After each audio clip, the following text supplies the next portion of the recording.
प्रभु यीशु में प्यारे बहन और भाइयों, आप सबको जय मसीह की। और मैं परमेश्वर से प्रार्थना करता हूं कि आप सब लोग खैरियत से होंगे। मैं आप सब लोग का धन्यवाद देता हूं जितने लोग इस स्टडी में भाग लेते हैं। परमेश्वर आपको आशीष दे। और इसके बाद प्रभु आपको इतनी हिम्मत दे कि आप परमेश्वर के संदेश को दूसरों तक बांट सकें। बहन और भाइयों, जैसे कि पिछले 2 हफ्ते से हम लिडिया के जीवन के बारे में बातचीत कर रहे थे, आज भी हम परमेश्वर की इच्छा, उसकी विल के बारे में बातचीत करेंगे। और जिस तरह से हमने सुना कि किस तरह से पौलुस प्रेरित के द्वारा और परमेश्वर के वचन के माध्यम से परमेश्वर ने लिडिया के मन को खोला और उसने प्रभु यीशु मसीह को अपना उद्धारकर्ता, पर्सनल सेवियर स्वीकार किया। उसने ही नहीं बल्कि उसके पूरे परिवार ने। और आज हम एक बार फिर परमेश्वर की इच्छा के बारे में अपना ध्यान केंद्रित करेंगे, फोकस करेंगे कि कैसे परमेश्वर मनुष्य की इच्छा को जीवित करता है। आज का कैनन का आर्टिकल हमारा 16 और 17 है। और मैं आज की स्टडी शुरू करने से पहले फिर पवित्र वचन में से हम वही जो पिछले 2 हफ्ते से हमारी रीडिंग थी, प्रेरितों के काम, एक्ट्स ऑफ अपोस्टल्स, अध्याय 16 और उसकी 14, 15 और 40 आयत में आपके सामने पढ़ूंगा। इन 3 आयतों पर हम ध्यान देंगे। तो मैं पवित्र वचन में से प्रेरितों के काम उसका 16 अध्याय और उसकी 14 और 15 और 40 आयत आपके सामने पढ़ूंगा।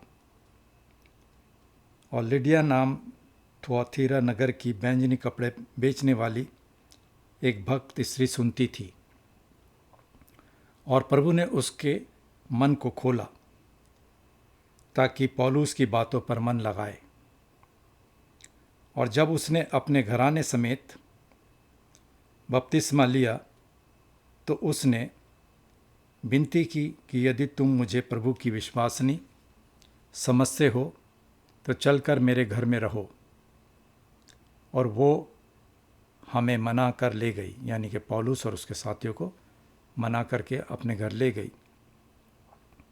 और इसके बाद मैं आपके सामने 40 आयत पढ़ूंगा। उससे पहले मैं आपसे गुजारिश करूंगा कि आप इस पूरे अध्याय को पढ़ें। इसमें आपको पता लगेगा कि लिडिया के मन को नहीं बल्कि एक जेलर को और उसके परिवार के मन को भी परमेश्वर ने पौलुस के वचन जब उसने दिया, सुसमाचार के माध्यम से खोला। और उसने पौलुस से और उसके साथियों से कहा कि मेरे को भी बपतिस्मा दो। और प्रभु यीशु, पौलुस ने कहा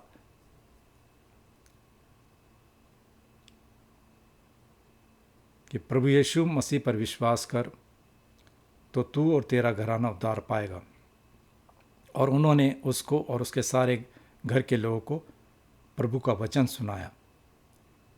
और रात को उसी घड़ी उसने उन्हें ले जाकर उनके पांव धोए और उसने अपने सब लोगों समेत तुरंत बपतिस्मा लिया।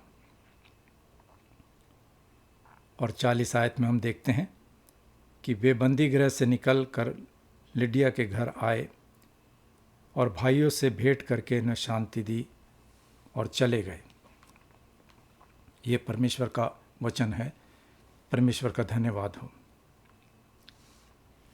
बहनों और भाइयों, आप सबको प्रभु यीशु में सलाम।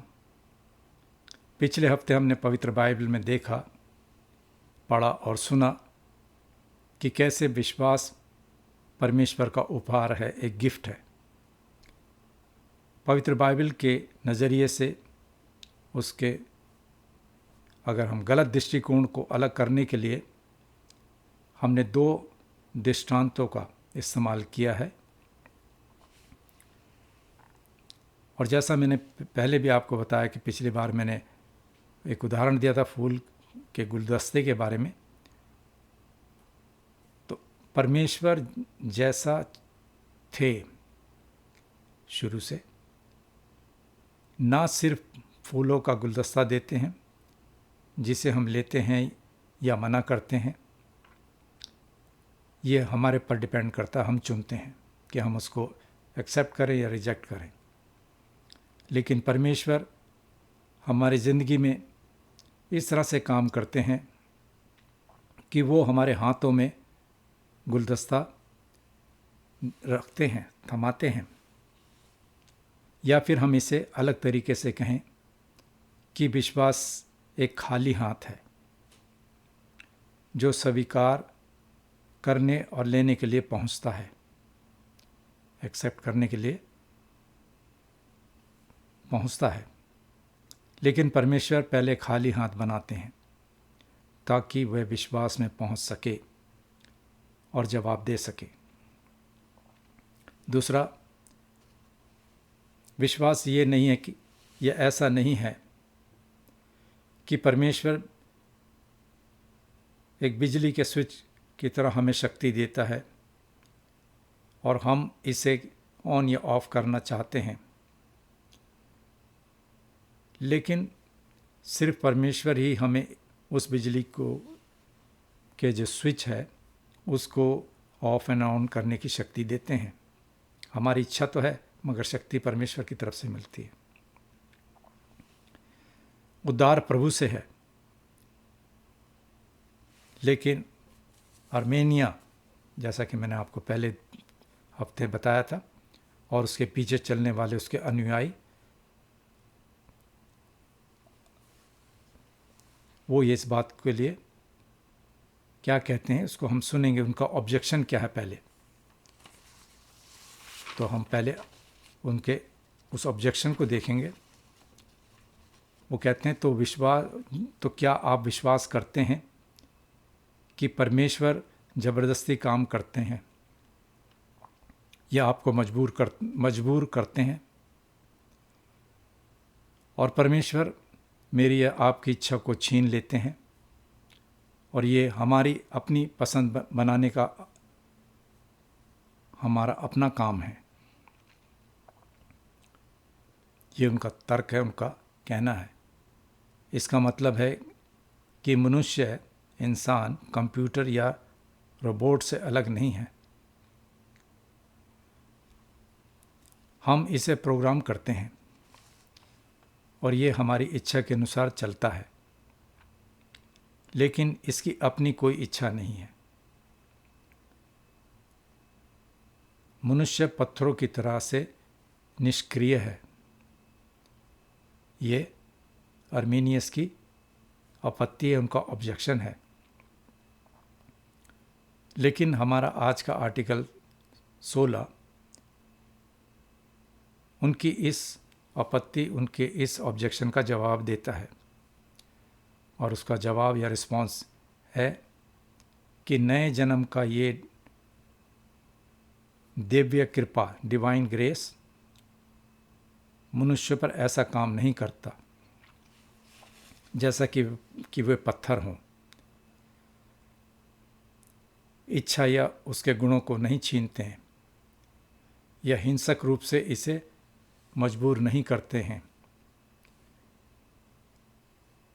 आर्टिकल आगे कहता है कि मनुष्य की इच्छा नहीं होती बल्कि भ्रष्ट होती है। मनुष्य के पाप और उसके पतन के माध्यम से मनुष्य नहीं रहा। बुद्धि और इच्छा से संपन्न और पाप जो पूरी मानव जाति में है, मनुष्य को उसके मानव स्वभाव से वंचित नहीं किया, बल्कि मनुष्य पर भ्रष्टता और आध्यात्मिक मौत ला दी, ए स्पिरिचुअल डेथ। अगर हम इफिसियों के नाम पौलुस प्रेरित की पत्री उसका 2 अध्याय की पहली आयत में हमें बताया गया है कि मनुष्य अपने पापों और अपराधों में मरा हुआ है। इसका मतलब ये नहीं कि मनुष्य की इच्छा नहीं रही। सच तो ये है कि मनुष्य की इच्छा भ्रष्ट हो गई है, खोई नहीं है। इफिसियों के नाम उसके 2 अध्याय में अगर हम पढ़ें, जहाँ प्रेरित पौलुस विश्वासियों को याद दिलाते हैं आयत 2 और 3 में, और कहते हैं, जिनमें तुम पहले इस संसार की रीति पर और आकाश के अधिकार के हाकिम यानी उस आत्मा के अनुसार चलते थे जो अब भी आज्ञा न मानने वालों में काम करता है। इनमें हम भी सब के सब पहले अपने शरीर की लालसाओं में दिन बिताते थे और शरीर और मनसाएं पूरी करते थे और लोगों के समान स्वभाव ही से क्रोध की संतान थे। अजीजों, मनुष्य के पाप में गिरने से पहले मनुष्य की इच्छा परमेश्वर की ओर थी। परमेश्वर जो भी निर्देश देते थे वो पूरा करते थे, क्योंकि परमेश्वर की ओर मनुष्य निर्देशित था। मनुष्य जो भी करता परमेश्वर उससे खुश होता। परंतु मनुष्य के पाप में गिरने के बाद इंसान ने अपनी इच्छा नहीं खोई, परंतु उसकी इच्छा परमेश्वर से दूर हो गई। पवित्र शास्त्र हमें बताता है मनुष्य के पाप में गिरने के वर्णन किस तरह से करता है। वो परमेश्वर के दुश्मन के रूप में। पवित्र बाइबल में रोमियो के नाम पौलुस प्रेरित की पत्री उसके 5 अध्याय की 10 आयत में पौलुस कहते हैं, क्योंकि बैरी होने की दशा में तो उसके यानी परमेश्वर के पुत्र की महिमा के द्वारा हमारा मेल परमेश्वर के साथ हुआ।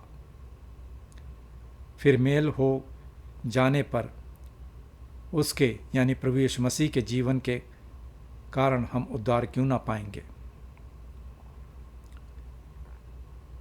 रोमियो के 8 बाब की 7 आयत में लिखा है, क्योंकि शरीर पर मन लगाना तो परमेश्वर से बैर रखना है, क्योंकि ना तो परमेश्वर की व्यवस्था के अधीन है और ना हो सकते हैं। मनुष्य के पास मसीह के पास आने की कोई स्वतंत्र इच्छा नहीं है। मनुष्य की इच्छा जंजीरों से जकड़ी हुई है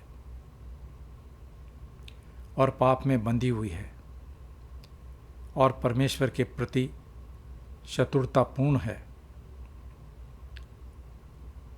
पाप में गिरे हुए मनुष्य की इच्छा को आध्यात्मिक स्पिरिचुअली रूप से जीवित किया गया है।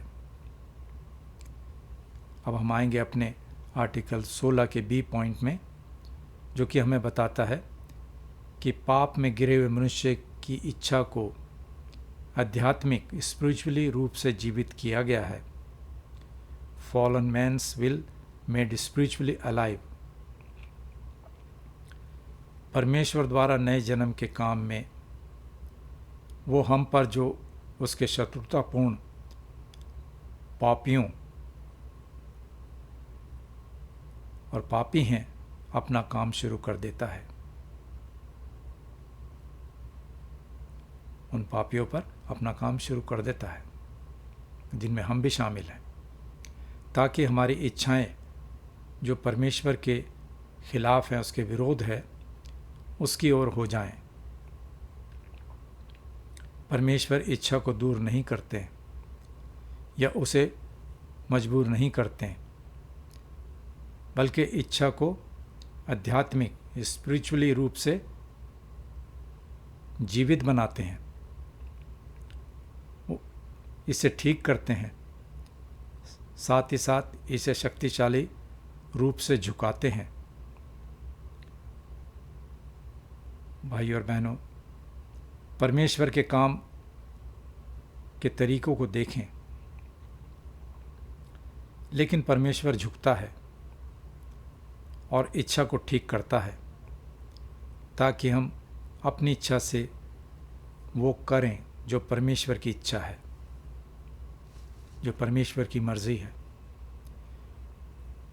पौलुस फिलिपियों के नाम अपनी पत्री में लिखते हैं, उसके 2 अध्याय की 3 आयत में, और कहते हैं, क्योंकि परमेश्वर ही है जिसने अपनी सुइच्छा निर्मित तुम्हारे मन में इच्छा और काम दोनों बातों को करने का प्रभाव डाला, दोनों बातों करने का प्रभाव डाला है। यानी क्योंकि परमेश्वर ही तुम में अपनी इच्छा और भलाई के लिए काम करता है।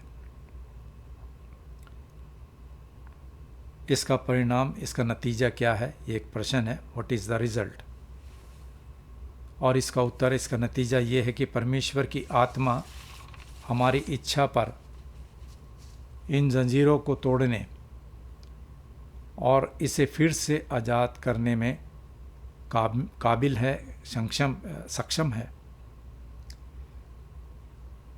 आइए हम लिडिया के उदाहरण की ओर मुड़ते हैं, जो कि आज के वचन में हमने प्रेरितों के काम उसके 16 अध्याय की 14 आयत में हमने पढ़ा था कि प्रेरित पौलुस के संदेश का जवाब देने के लिए प्रभु ने लिडिया के दिल को खोल दिया। और आयत 15 आगे हमें बताती है, और लिडिया ने जब अपने घराने समेत बपतिस्मा लिया तो उसने पौलुस और उसके साथियों से विनती की और कहा कि यदि तुम मुझे प्रभु की विश्वासनी समझते हो तो चलकर मेरे घर में रहो। और वो हम आगे देखते हैं कि वो उनको मनाकर ले गई। यहोवा परमेश्वर ने लिडिया की इच्छा नहीं ली, लेकिन उसे जीवित किया, उसे एक नया जन्म दिया, उसे अंधेरे से निकाल के रोशनी में लाए। वो अभी भी लिडिया ही थी, वो अभी भी बैंगनी रंग के कपड़े बेचने वाली थी, वो अभी भी अपने घर, जो उसका घर था फिलिपी में, वहाँ रहती थी। लेकिन अब उसके जीवन में आत्मा की एक आज्ञाकारिकता प्रबल होती है। वो बपतिस्मा चाहती है, अपने लिए बल्कि अपने पूरे परिवार,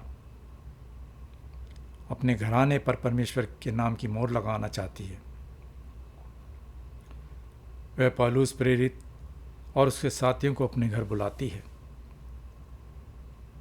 एक बार उसका दिल खुला तो उसका घर भी, उसका द्वार, घर के द्वार भी पौलुस और उसके साथियों के लिए खुल गए।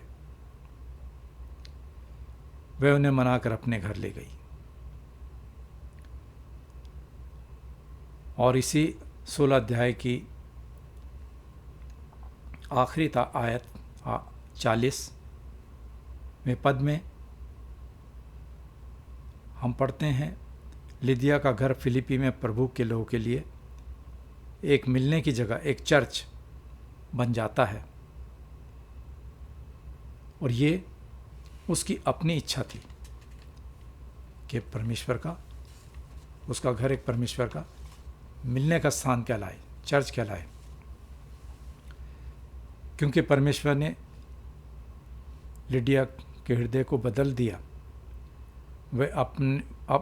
और उसने अपना जीवन आत्मिक रूप से प्रभु की सेवा करने के लिए जीवित कर दिया। ये आत्मा के काम है। और आत्मा का काम का आश्चर्य ये है कि परमेश्वर सुसमाचार के माध्यम से वह इच्छा देते हैं जो सिर्फ कार्य को, काम को जन्म देती है। पापी के नए हृदय को देने में आत्मा के काम के जरिए, आत्मा के काम के द्वारा परमेश्वर इच्छा और करने की सच्ची आज़ादी देते हैं,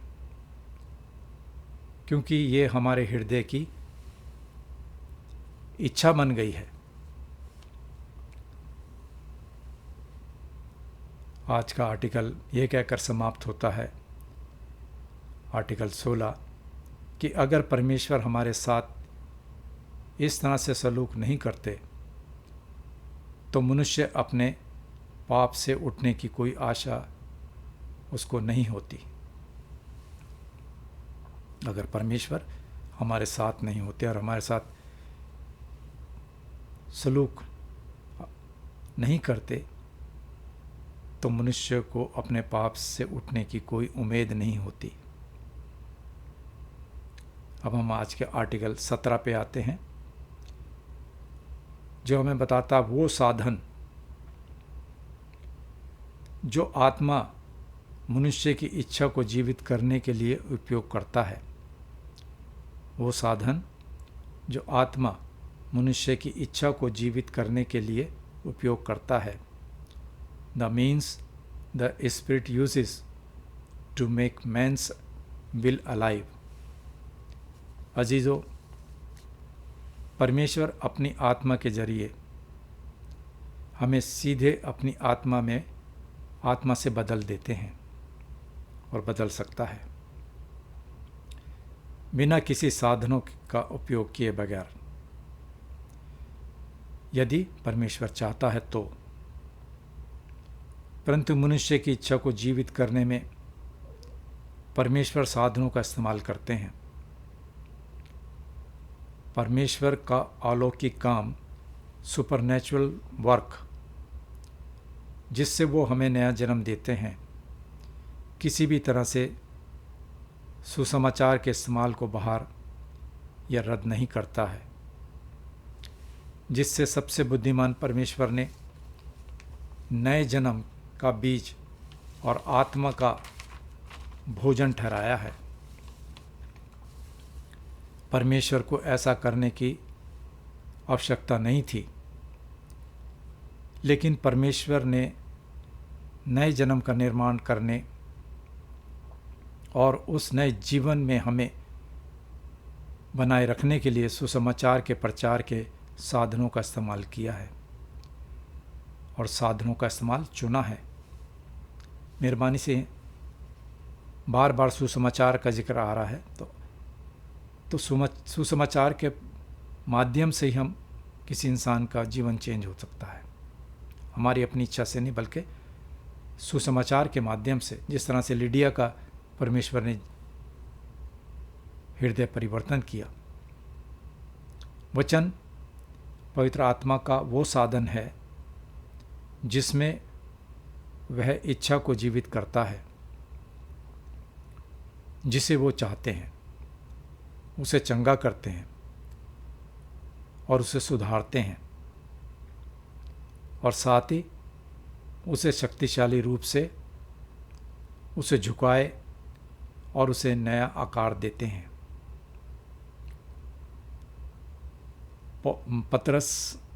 प्रेरित पतरस विश्वासियों को याद दिलाते हैं अपनी पहली पत्री के पहले अध्याय की 23 आयत में, और कहते हैं, क्योंकि नाशमान नहीं पर अविनाशी बीज से परमेश्वर के जीवित और सदा ठहरने वाले वचन के द्वारा नया जन्म पाया है।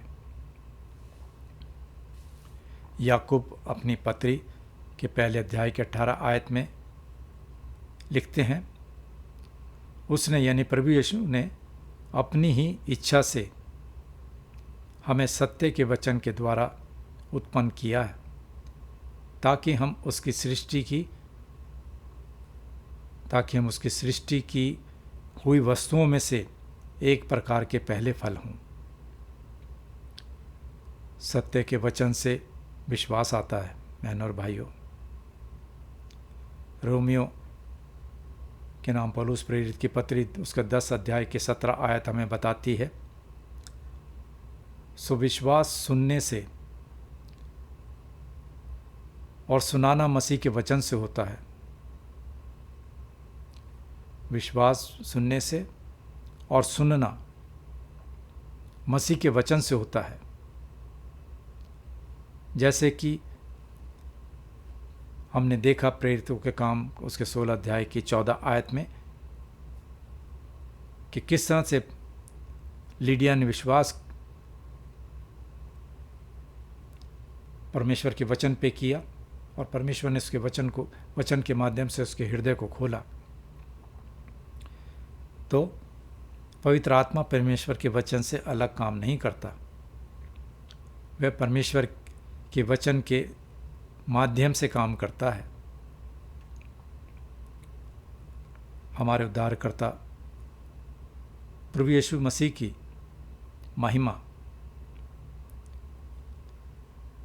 हमेशा होती रहे। बहनों और भाइयों, आज हमने इस स्टडी में सीखा कि वचन के माध्यम से अगर हम सच्चे हृदय से वचन पर अपना मन लगाएं तो प्रभु हमारे मन को खोलता है, हमें अकल का दान देता है।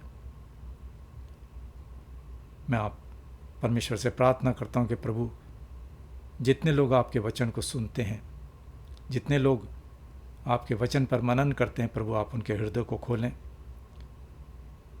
ताकि प्रभु आप उनको अपना एक वफादार सिपाही बनाएं, ताकि वो आपके वचन को दूसरों तक बांटने के काबिल बन सकें। मैं आप सबका धन्यवाद करता हूं जितने लोगों ने स्टडी में भाग लिया। प्रभु आप उनको आशीष दें, आपके परिवारों पर प्रभु की शांति रहे। और मैं प्रार्थना करता हूं कि सब लोग परमेश्वर को अपने जीवन में प्रथम स्थान दें।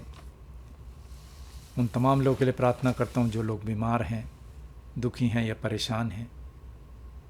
प्रभु अगर आपकी पवित्र इच्छा हो तो आप उनके भी दुख दर्द को सुने, ताकि वो भी अपने दुखों से छूटकर आपका धन्यवाद दें। आने वाला सप्ताह आप सबके परिवारों पर आशीष रहे। शलोम।